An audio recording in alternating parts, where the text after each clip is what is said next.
Now, there is a few options that I've chosen. Andy have chosen his own options. My first option, my first nominee is Ismail Bonfim versus Terrence McKinney. Now, what a knockout that was. That was a beautiful flying knee right into the chin, and McKinney went flatlined right to the floor. Definitely a nominee that we have to cover on this one.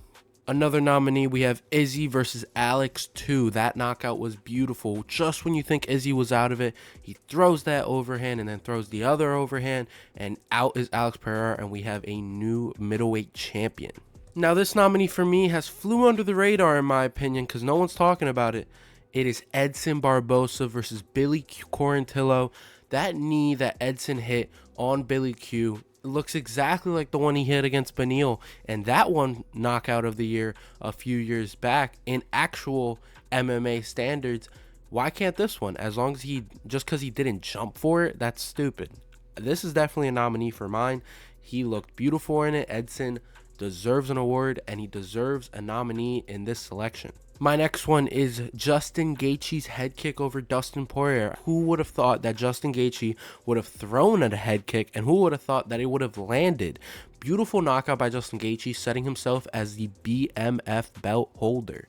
But my last and final one that I think deserves the award happened on the very last fight card, which was Josh Emmett versus Bryce Mitchell.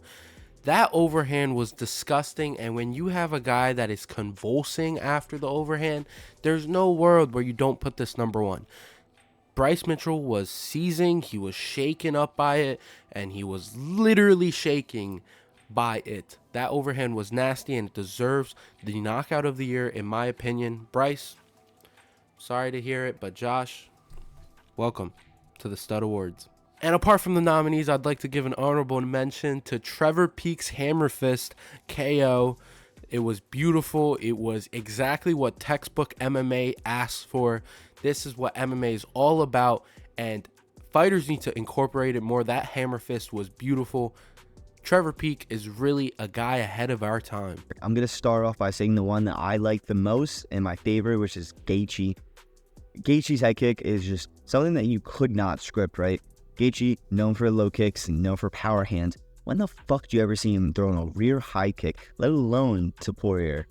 So that's probably my most favorite. But rounding out my top three, that third spot's going to be Izzy and Pereira.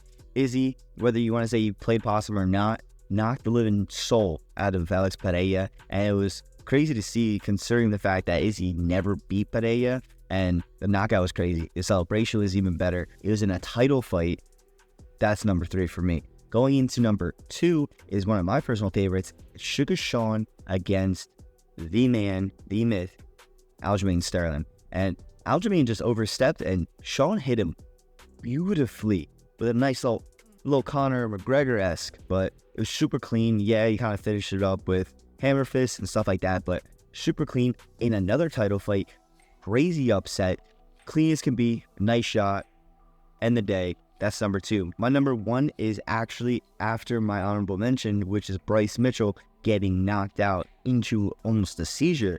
Honestly, look, I didn't want to put this as number one because this is more like scary for me, right? You never want to see a fighter go into convulsions after a knockout. And look, he got hit hard, right? But when you dive into this knockout, yes, it's a great knockout, but it's not a title fight. There's no significance behind it. It's just a great hit, a great knockout. And yes, we're doing great knockouts, but I like to have a little substance behind it. And with this, you just didn't have it, right? Bryce Mitchell stepped in with like 10 days notice. I said on this video, on this YouTube channel, that he get knocked out, that he could get knocked out, and that's exactly what happened. But that is my honorable mention, and my number one knockout of this year is Islam versus Volkanovski. I am a Volk fan, and I cannot come to grip with how Islam broke Volkanovski down. And if you look back at the two fights, first fight, close as can be, right? But he kept peppering in that body kick.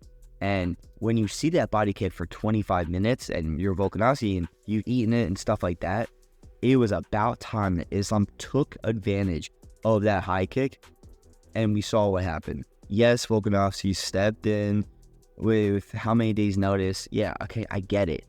But that was a knockout. 3 minutes in, in a title fight against somebody that a lot of the fans said that beat him in that first fight, which it's a toss-up, right?